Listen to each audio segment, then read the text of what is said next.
ईद नमाज के लिए जा रहे हैं जी, ईद नमाज। ये मेरा टैटू भी साथ जा रहा है।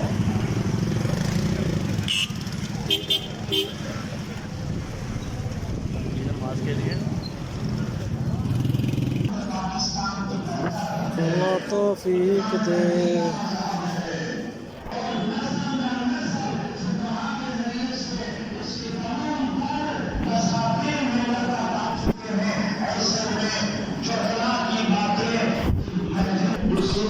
माशाल्लाह बहुत वसी इंतजाम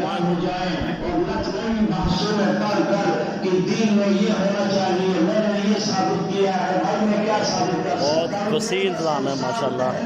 ये दीन मुकम्मल हुआ, ये दीन अली की विलायत के साथ मुकम्मल भी हुआ और नियामत तमाम भी हुई। और ये दीन मजीद किसी तहकीक से कोई चीज ईजाद करने की चीज नहीं है।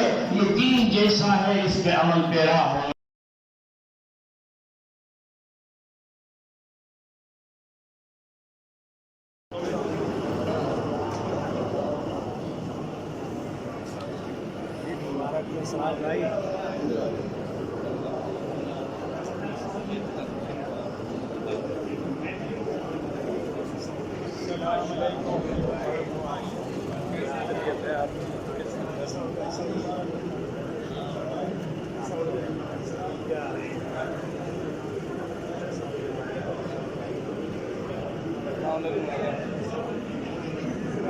अयान